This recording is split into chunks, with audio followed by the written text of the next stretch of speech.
Exploration Log, THALASSARA Prime, Vessel Aurelia 1. Status, First Contact. The light moved before we did. We were still high up, dropping through the cloud, when the ocean underneath us began to blink. Not a reflection, not our lights bouncing back. A pattern. Slow, then faster, then slow again, matching us fold for fold as we came down. Okafor saw it first. She didn't say anything, she just put a hand on the glass. We told ourselves it was nothing. Bioluminescence, a trick of the water, ocean's glow. We'd seen it before. We hadn't seen it answer. This is what we found on THALASSARA Prime, and we're still trying to understand it. It took us a while to understand where we'd landed. This world has a day side that never ends and a night side that never begins. THALASSARA is locked to its star, one face always burning, one face always frozen. On the bright side, the ocean boils into a wall of red cloud. On the dark side, it's black ice all the way down. And between them, wrapping the whole planet like a belt, there is a single ring of water that is neither. A band of permanent twilight, warm enough to stay liquid, dim enough not to burn. Everything alive on this world lives in that ring. One ocean, one thin circle of dusk. The entire biosphere of a planet pressed into a sliver of light that runs all the way around the sky. There's a thing that keeps that ring alive, and it took us a while to see it. Up where the bright side meets the dark, great storms of golden dust rise off the burning water and roll along the edge of the twilight. At first we thought they were weather, damage, something going wrong. They're the opposite. The dust cools the side that's too hot. It carries warmth to the side that's too cold. Those golden storms are the only reason the ring stays gentle enough to hold life at all. The lungs of the planet, breathing heat from the fire to the ice and back. A world that should have been split in two between flame and frost, held together by nothing but dust and dusk. We came down into the middle of it, at the deepest part, where the water turned from violet to a black we had no name for. The descent took longer than it should have. The light up top was that deep magenta you only get under a red sun, and as we sank, it bled away one shade at a time. Rose, then wine, then a purple so dark it stopped feeling like a color and started feeling like depth itself. Vance called out the numbers as we dropped, the pressure climbing, the temperature holding strangely exactly where life likes it. 2 billion years this ring has held that line, warm in the dark, never freezing, never boiling. And the black was full of stars. They weren't stars. The first time the lights came up around the ship, Sato laughed. That nervous laugh you make when something is beautiful and you don't trust it yet. Points of blue and gold drifting up out of the dark, thousands of them, then tens of thousands, until the water around us looked like a second sky. Okafor ran the scans. Living things, soft-bodied, no bones, no shells. Closest match in our records was something small from Earth's own oceans, a cephalopod, an octopus, a cuttlefish, the clever ones. Except these weren't small. The nearest one passed under the ship slow enough for us to count its arms, and it was longer than the Aurelia. Its skin was running with color. Bands of light sliding down its body, blue chasing gold, chasing violet, like words we couldn't read going past too fast. Vance asked what it was saying. Okafor said the thing that stopped all of us cold. "It can't see color," she said. "Whatever it is, it's almost certainly colorblind, and it's talking in a language made entirely of color." On Earth, this is true, and it makes no sense, and it's real. The octopus is nearly colorblind. It cannot see the reds and blues it makes, and yet it speaks in them, flashing patterns across its skin, reading the world not through its eyes, but through its skin itself. Its body sees. Its body answers. It doesn't look at the light, it feels it. We were 3 minutes into the dark on Thalassara, and we had already met something that experienced the universe in a way no human ever has or ever will. And then it did something small, and it undid all of us. The big one, the one longer than the ship, drifted up close to the glass where Okafor was standing, and the color on its skin slowed down. The fast, racing patterns went quiet, and in their place, just over its eye, a soft pulse of blue flickered on and off and on again. The same blue, the same beat, over and over, gentle, like a hand half raised. Okafor lifted her own hand to the glass without thinking about it, and the creature held there, a foot away through the hull, blinking that one soft color at her, slow, patient, the way you'd talk to someone who doesn't speak your language yet, but you're sure, you're certain that they're trying. "It's not warning us," she said quietly. "It's not afraid of us. It's saying something, to me, right now, and I have no idea what." That should have been the whole story. A beautiful animal on a strange world, holding a conversation with us through 3 inches of glass. Enough. It wasn't even the beginning. It was Sato who wanted to go deeper, and Reyes who said yes. We took the ship down along a slope of living rock. Not coral exactly, but close. Soft structures, grown, not built, rising off the seabed in long curving walls that ran with the same faint light. At first, we thought it was a reef. Then Okafor pulled the survey map up on the glass, and the shape of it stopped being a reef and started being something else. And there was something wrong with how it was made. Every city we've ever found, anywhere, has the same bones. Doors, floors, stairs, ways in, ways up, ways down. Things built by bodies that walk, for bodies that walk. This had none of that. No doors, because nothing here ever needed to be let in or kept out. No floors, because nothing here ever stood on anything. No up, no down, no front, no back. The structures branched in every direction at once, grown out into the open water like something reaching, shaped for a life that drifts and never lands. Okafor put it simply. "Whatever made this," she said, "never once in its history touched the ground and pushed off it. It doesn't know what a floor is for. It has never, ever stood up." We were reading a city built by things that had never met the idea of standing. And once you see that, you can't unsee it. The whole place stops looking like architecture and starts looking like a thought, frozen mid-reach.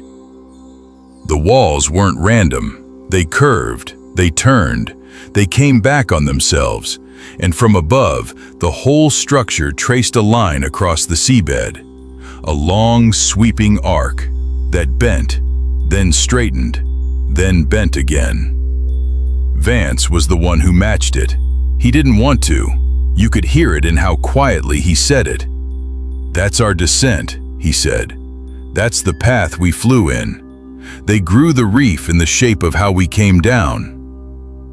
Nobody answered him, because the only way to grow a wall in the shape of a falling ship is to watch the ship fall. and then to remember it. Sato ran a test, the way Sato does. He took the ship's lamp and flashed it once into the water, a single pulse, just to see. The water answered in under 2 seconds. A ring of light bloomed out from the hull where the lamp had hit, the nearest creatures flashing the exact same length, the exact same beat. He did it twice. It answered twice. He did it in 3s. It came back in 3s. Then Okafor stopped him, because the delay was changing. The first answer took 2 seconds. The next took 1. By the 5th, the ocean was answering almost before he finished, the way a person stops waiting for you to finish a word once they know which word it's going to be. It wasn't just copying us, it was getting faster. It was learning the game while we played it. We stopped looking for animals after that. We started looking for who was in charge. That is the human thing to do. You find a city, you look for the throne. You find a language, you look for the mouth that speaks it. You find a world that watched you land, and you look for the eyes. We never found them. There was no center, no great creature in the deep giving orders, no nest, no crown, no single thing the others moved around. Okafor kept saying it didn't make sense. The behavior was coordinated, the whole ocean lighting in waves, patterns rolling for miles in perfect time. That takes a brain, a big one, a central one. There wasn't one. And then she went quiet, the way she does right before she understands something. "It's the arms," she said. On Earth, an octopus keeps most of its mind in its arms. 2/3 of every thought it has happens out there, in the limbs, each one tasting, deciding, moving on its own. A creature that isn't one mind in a skull, but a council of smaller minds that happen to share a body. "Now stop thinking about one animal," Okafor said. "Start thinking about all of them. Every one of these things, talking in light, across the whole ring, all the time, without stopping." Vance asked the question none of us wanted to. "So where's the mind?" And she looked out at the water, at the millions of drifting lights, all blinking, all answering each other across the dark, and she said, "It's the ocean. The whole ocean is the mind. There's no one down there. There's everyone, and they think as one thing. No king, no center, no single voice to find, because the voice was the entire sea." We should have left then. I'll be honest about that. Not because it was dangerous. Nothing attacked us. Nothing on Thalassara ever raised an arm against the ship. It was the other thing. When something that large turns its attention toward you, something the size of a planet's ocean, even its gentleness can drown you. A curious touch from a mind that big does not feel curious from where we were sitting. It feels like the sea deciding to lean in. And there was a worse thought, the one Vance said out loud at 0300 when none of us were sleeping. "If it learned to draw our descent in a few hours," he said, "what else has it already learned? And how long was it watching the sky before we ever showed up?" Because a mind in the dark, with no sun, with nothing to do but drift and think for 2 billion years, that mind has a lot of time. And the first new thing to fall out of its sky in all that time was us. We ran one test before we left, just one. The Aurelia has an identification signal, a short string of pulses we send out so other ships know who we are, ours. A name in light and radio, nothing fancy. Okafor asked if we could play it into the water. Reyes thought about it for a long time. Then he said, "Do it." So we put our name into the dark. A small pattern of light pulsed down into the deep. This is us. This is who we are. And then we waited. For a few seconds, nothing. The ocean drifted. The lights blinked the way they always had, soft and random and beautiful and meaningless. Then it stopped. All of it. Every light in the water, for as far as the ship could see, went dark at the same instant. The whole ocean held its breath. And in the black, in the total dark, where a second before there had been a million scattered stars, it answered. The light came back all at once, not random this time. Not a wave, not a drift, a pattern. The same pattern. Our signal, our name, flashed back at us out of the entire ocean. Every creature in the ring pulsing in perfect time. A planet-wide voice saying the one thing it had just learned how to say. Us. It said our name. We just stood there. Nobody had words for it. This was not an animal reacting. This was not instinct, not reflex, not a trick of the water. The ocean had taken our voice, held it, understood it, and given it back. In a few hours, with no mouth, no ears, no eyes that see color, a whole world had learned to say hello. And we realized we'd had it backwards the entire time. We thought we'd come to Thalassara to discover something. We were the thing being discovered. For 2 billion years, this ocean had been alone in the dark, thinking, watching the sky, waiting for one new light to fall. We were the light. And it had been so patient, and it learned us so fast, that the first word it ever spoke to another world was our own name, said back to us. We left Thalassara before we wanted to. Reyes made the call, and he was right to. You don't stay in deep water with something that learns that quickly. But none of us have stopped thinking about the last thing we saw on the way up. As the ship rose out of the dark, the lights below us didn't fade. They turned. The whole ocean shifted its pattern, all of it tilting upward, away from us, toward the sky we were climbing into. It wasn't saying goodbye, it was looking past us. It had learned that things fall out of the sky. It had learned that some of them have names. And now it was facing up. The entire mind of a world pointed at the stars, saying something. We don't know what. We don't know to whom. Okafor said the thing that stayed with me since. She said, we always thought a mind needed a self, one body, one brain, one I. And here was a mind with none of that, no center, no self, no single thing to call it. And it was still smart enough and still alone enough to look up into the dark and start calling out. The way we did once, the way we still do. And here is the part I can't put down.